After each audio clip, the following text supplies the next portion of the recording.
Selamat datang kembali tuan-tuan dan nyonya-nyonya. Kita lanjutkan kembali kisah kehidupan Tuan Wira Darmadi yang jenius. Mohon dibantu subscribe yang belum subscribe ya. Untuk yang sudah dukung channel ini terima kasih. Mari kita lanjutkan ceritanya. Bab 584. Setelah Wira selesai bicara, Danu memanggil dua orang untuk diam-diam meninggalkan Tin. Orang ini sangat hati-hati. Jadi, Danu berencana untuk beraksi secara diam-diam kali ini karena orang ini kabur terakhir kali. Sekelompok orang melanjutkan perjalanan. Sekitar 4 jam kemudian, Danu kembali dengan menunggangi kuda dan membawa seorang pria yang sudah pingsan. "Kak Wira, aku sudah menangkapnya. Dia cukup licik sehingga sulit ditangkap," ucap Danu. Dia tertawa dan melempar orang ini ke tanah. Orang yang diikat ini langsung bangun setelah dilempar. "Kalian lepaskan aku. Beraninya kalian menangkapku. Benar-benar cari mati," ujar orang itu. Dia berniat mengancam semua orang. Wira tahu bahwa orang ini mempunyai kemampuan yang hebat. Levon adalah putra Raja Fazana, jadi orang ini pasti berhubungan dengan Raja Fazana. Wira mendengus dan berkata, "Oh, iya." Kemudian, Wira mengeluarkan senapan dan menembak kaki orang ini. Peluru menembus kaki orang tersebut dan darah mengalir. Orang itu pun berteriak histeris, "Wira, kami nggak akan melepaskanmu karena kamu membunuh Wolfie. Sebaiknya, kamu lepaskan aku. Kalau enggak, kamu akan menerima konsekuensi yang berat." Kedua mata orang itu memerah dan dia menatap Wira lekat-lekat. Dia benar-benar ingin menghabisi Wira. Kemudian, Wira mendengus dan menyahut, "Aku paling nggak takut dengan ancaman. Lagi pula, apa salahnya aku membunuh anak pemberontak?"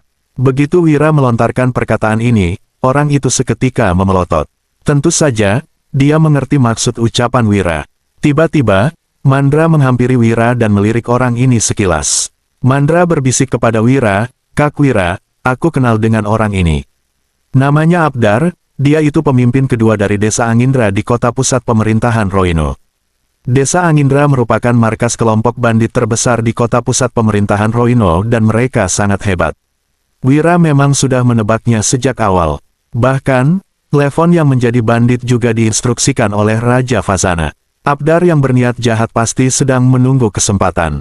Namun, semua ini tidak ada hubungannya dengan Wira. Dia hanya tahu satu hal, yaitu dia tidak akan melepaskan orang yang menyinggungnya. Hanya saja, Mandra mengenal Abdar, jadi hal ini cukup membuat Wira penasaran. Kemudian, Wira bertanya, "Mandra, kenapa kamu begitu familiar dengan Abdar?" Mendengar pertanyaan Wira, Mandra baru menjelaskan, "Kak Wira, aku juga bandit di kota pusat pemerintahan Roino dan punya bawahan sekitar 400 orang." Wira sama sekali tidak terkejut, dia hanya mengangguk. Wira memandang Abdar dan bertanya, "Katakan, apa yang direncanakan penyokongmu itu?" Kamu nggak berhak tahu," seru Abdar dengan sinis. Setelah itu, dia melanjutkan, "Aku sudah menyampaikan kabar kepada pemimpin utama kami. Jadi, sebaiknya kamu lepaskan aku. Kalau enggak, kalian nggak akan mampu melawan pemimpin utama kami." Abdar menambahkan, "Aku sarankan kamu, jangan mencelakai diri sendiri. Desa Angindra jauh lebih kuat dari Ngarai Naga Biru." Wira menggeleng dan tersenyum setelah mendengar ucapan Abdar. Dia berujar, "Ada orang yang selalu mengungkit tentang penyokongnya saat hampir mati. Tapi, sebenarnya cara ini salah."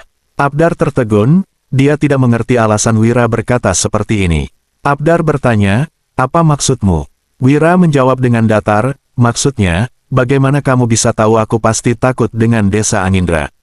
Selesai bicara, Wira mengangkat senapan dan menembak Abdar tanpa ragu sedikitpun. Mandra kaget melihat sifat Wira yang begitu tegas. Jika orang lain yang mendengar tentang Desa Angindra, mereka pasti akan ketakutan setengah mati. Bab 585. Namun, Wira bukan orang biasa. Dia bahkan bisa menjatuhkan seorang prefektur. Tentu saja, Desa Angindra sama sekali tidak ada apa-apanya bagi Wira. Selingan ini bukan masalah besar bagi Wira. Setelah membunuh Abdar, Wira juga tidak peduli. Mengenai Desa Angindra, jika mereka berani menyinggungnya, Wira pasti akan membuat Desa Angindra mengalami perombakan secara besar-besaran. Rombongan Wira melanjutkan perjalanan mereka. Setelah menempuh perjalanan selama setengah hari, mereka hampir sampai di kota pusat pemerintahan Roino. Danu berucap, "Kak Wira, kita akan sampai di kota pusat pemerintahan Roino setelah menempuh perjalanan 50 km lagi.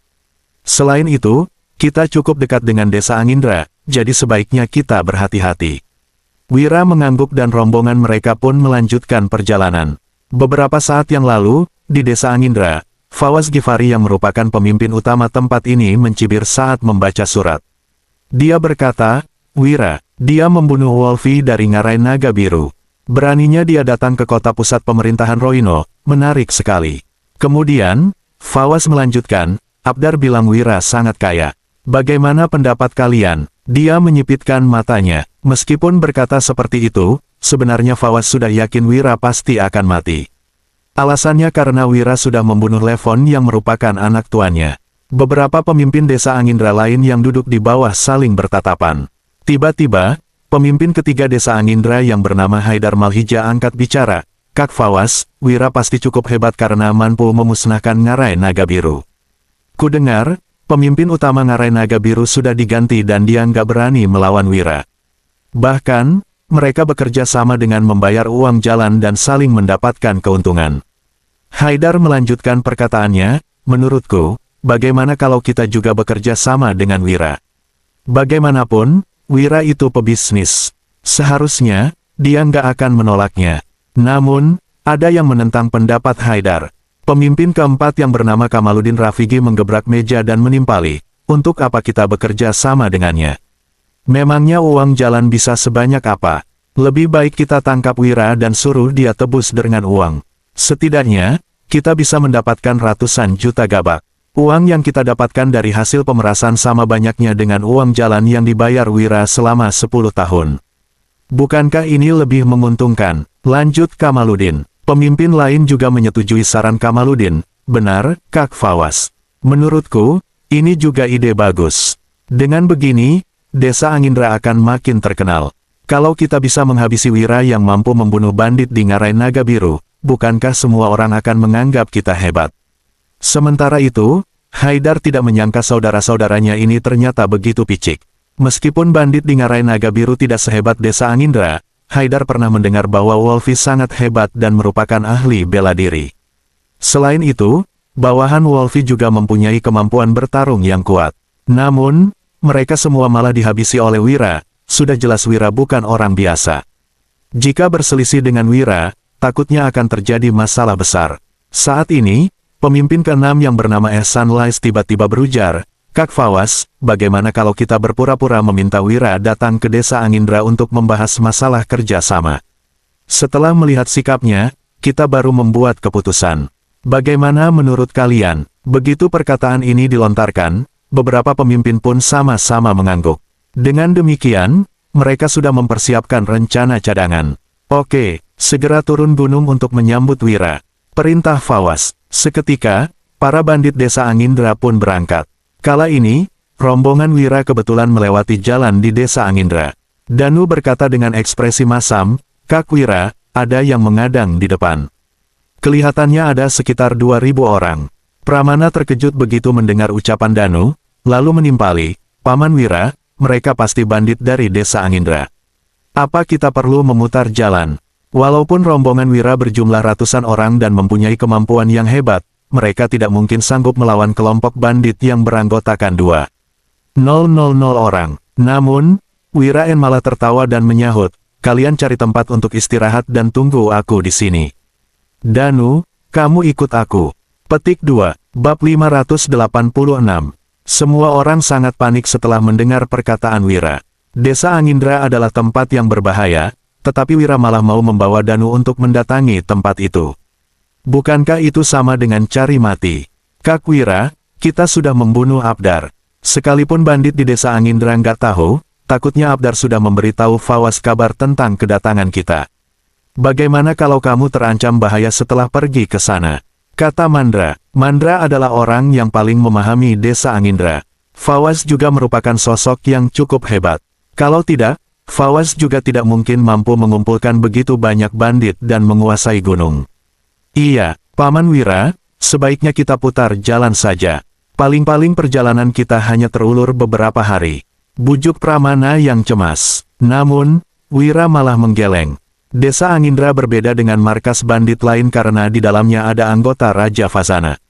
Sementara itu, Raja Fazana sudah menyimpan dendam kepada Wira. Bagaimanapun, Wira telah membunuh putranya, mana mungkin Raja Fazana akan melepaskan Wira.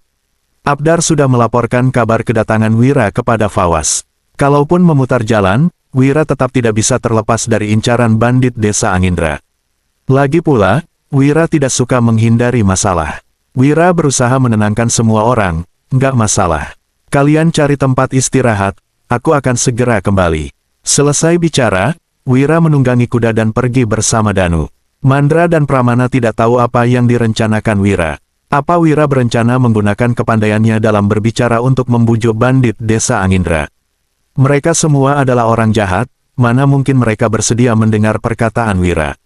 Di sisi lain, Fawaz dan beberapa pemimpin Desa Angindra membawa ribuan anggota mengadang di jalur masuk. Tak lama kemudian, para bandit ini melibat 2 ekor kuda berpacu ke tempat mereka. 2 orang, tanya Fawaz. Dia tertegun sejenak, lalu melanjutkan, apa itu Wira dan bawahannya? Bukannya Abdar bilang anggota mereka ada ratusan orang. Kamaluddin tertawa terbahak-bahak dan menyahut, siapa peduli. Kalau benar-benar Wira yang datang, tentu saja lebih baik. Kita langsung tangkap dia dan suruh dia kembali untuk mengambil uang sendirian. Haidar dan pemimpin Kelina yang bernama Barok Cahit saling bertatapan. Mereka juga kebingungan. Pada saat ini, Wira dan Danu sudah sampai di depan ribuan bandit itu. Wira tersenyum dan memperkenalkan diri, apa kalian semua dari Desa Angindra? Namaku Wira. Apa dia benar-benar Wira? Hahaha, apa bocah ini bodoh. Dia bahkan berani datang meski hanya berdua. Kak Fawaz, bagaimana kalau sekarang kita langsung tangkap dia? Tanya Kamaluddin. Fawaz tentu saja menyetujui saran Kamaluddin, tetapi Haidar dan Barok segera membujuk, Kak Fawaz, Wira ini agak licik. Lebih baik kita berhati-hati. Kita undang dia naik gunung dulu, nanti baru buat keputusan lagi. Fawaz mempertimbangkannya sejenak dan tidak menolak saran mereka berdua. Walaupun Fawaz ingin segera membalas dendam Wolfi, saran Haidar dan Barok tidak boleh diabaikan. Hahaha, ternyata Tuan Wahyudi yang datang. Sudah lama aku ingin bertemu denganmu. Aku pemimpin utama Desa Angindra, namaku Fawaz. Sebagai tuan rumah, aku mempersilakan Tuan untuk naik gunung. Selesai bicara, Danu berbisik kepada Wira, Kak Wira, kurasa itu jebakan. Wira yang sama sekali tidak peduli menimpali, nggak masalah. Kamu lihat saja nanti. Kemudian, Wira berkata kepada Fawaz, oke. Tentu saja aku akan menerima undangan Pak Fawaz. Silakan, oke, silakan, ujar Fawaz yang sangat senang. Dia segera memimpin jalan. Segerombolan orang itu berbondong-bondong naik gunung. Pramana dan lainnya yang berada di kejauhan melihat situasi ini, mereka sangat khawatir. Mandra bertanya, bagaimana ini? Mereka sudah naik gunung.